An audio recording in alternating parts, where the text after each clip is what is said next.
Eu vou apresentar aqui para vocês um estudo de Heinz Kohut. Depois coloca o nome dele lá no Google e lê um pouco sobre a biografia dele.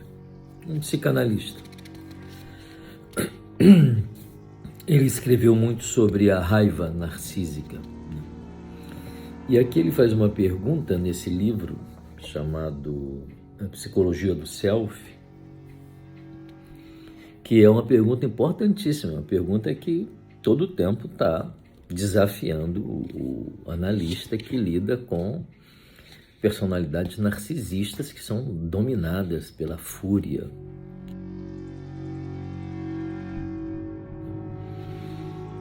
Pelo ódio a tudo aquilo que não reflete, como Narciso, né? Refletindo-se no espelho da água. Né? Ou a bruxa que, diante do espelho, pergunta se existe alguém mais bela do que ela, né? E aí o espelho diz que sim, que tem, né? Aí enlouquece, né? Porque é obrigada a sair do seu próprio umbigo para reconhecer, né, um mundo povoado de objetos, né? Aí a inveja é tão grande, né, que o ódio, né, se precipita sobre o indivíduo para protegê-lo de experimentar inveja. Então, a raiva narcísica, ela é uma defesa contra a dor, mas o conteúdo dessa dor, em grande parte, é a inveja.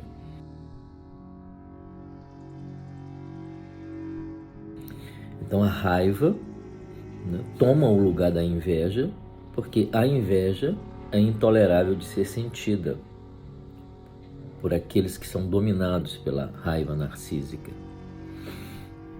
Entendeu isso? É importante entender isso, né? Porque a gente não dá muito valor à inveja. Ah, invejoso. Não, mas tem uma inveja que é maligna, né? Ela provavelmente é o primeiro sentimento que o bebê experimenta em relação à mãe, né? Notando que ela é a fonte de vida para ele. Ele fica invejoso do seio. Se ele não consegue lidar ali com a inveja de forma positiva, né, passando por uma posição de desenvolvimento do ego depressivo, né, uma posição depressiva, como uma posição positiva nesse caso, né, que é reconhecer que ele depende, né, daquele objeto que ele ama, o bebê, né, e que é fonte de vida para ele. E tem ódio disso. Todos nós, quando nascemos, sentimos amor e ódio, essa ambivalência, né? Mas, em geral, o amor supera o ódio. A analogia espiritual sobre isso são aquelas palavras para lá de maravilhosas, né, de Javé, que diz: a minha misericórdia supera a minha ira. Então o amor supera o ódio, precisa superar. Se não superar o ódio, o indivíduo fica dominado, né, pela inveja, negada e transformada em ódio.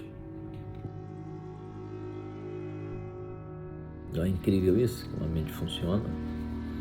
Caim matou Abel por inveja, né? E Lúcifer, que por incrível que pareça tem uma posição de desenvolvimento do ego, se a gente pudesse dizer isso, né, mais avançado do que Narciso, né? Porque Lúcifer ainda consegue observar a existência de um objeto, odeia observar a existência de um objeto, nesse caso Deus, né?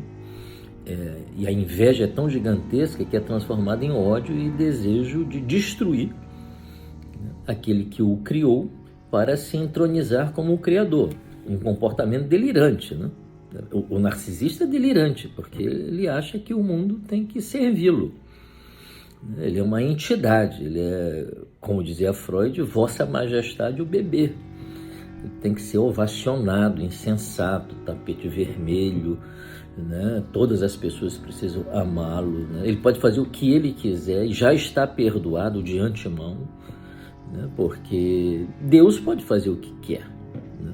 Deus não precisa pedir perdão. É o ego ideal, a perfeição absoluta, né? Uma loucura isso, na verdade, né? Mas uma loucura que nós enxergamos na liderança mundial, inclusive, né? Que quando essa loucura, né, ela tem um respaldo na realidade, por exemplo, um homem narcisista e bilionário, né? Então, o cara tem um respaldo na realidade. É difícil entrar em contato com esse narcisismo porque o mundo, né, reconhece o poder que o cara tem, né? Seja um grande líder também. Então, quando há uma coincidência do subjetivo com o objetivo, aí é só um milagre. Né? Um milagre pode ser uma depressão grave, né? Que a pessoa, com todo o poder que tem, não dorme de noite. Né? Com todo o dinheiro que tem, podendo contratar os melhores psiquiatras, as melhores medicações, comprar, frequentar os melhores centros de pesquisa sobre uma determinada doença, não dorme a si mesmo. E sofre a si mesmo, né? Não é incrível?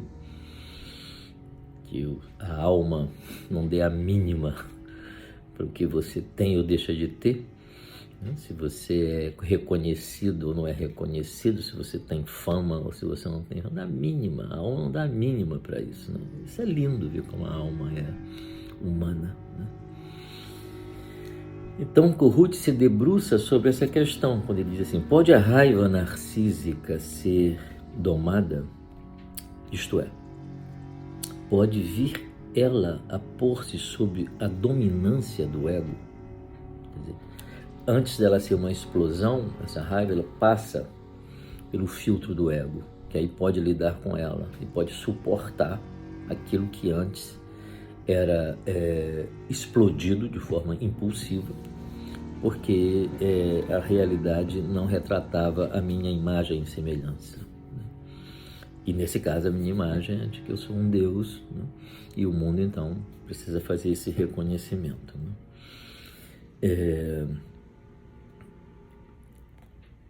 Então ele diz: quando durante a análise de um distúrbio narcísico, né, que é corriqueiro no trabalho clínico de personalidade, um muro defensivo de aparente tranquilidade, que foi mantido com a ajuda do isolamento social, né? Isso é um ponto interessantíssimo. Eu sempre dizia nas minhas aulas, quando eu dava aula na saudosa e extinta Gama Filho, que os narcisistas, eles sempre estavam lá no final da sala, sozinhos, né? Pareciam calmos, né? Mas a calma era mantida em função do isolamento. Se eles entram para o grupo, se não for um narcisismo que vem em comorbidade com um exibicionismo grandioso, né? Sempre há a presença de um exibicionismo grandioso, que pode ser extrovertido ou introvertido. O exibicionismo grandioso pode ser extrovertido quando o indivíduo precisa, né, ser a fonte das atenções, quase como um comportamento histriônico, né? E pode ser introvertido quando o indivíduo se mantém quieto, né? Mas dentro da cabeça dele, ele está ali grandioso, ele é melhor do que todo aquele grupo que está junto ali conversando, ele está sozinho, ele está dominado por fantasias grandiosas, né? E ele se protege, né, da explosão, né, dessa grandiosidade, que é isso que o Heinz Kohut está dizendo aqui. Ele foi mantido com a ajuda do isolamento social, do desligamento e de uma superioridade fantasiada, que a gente acabou de dizer.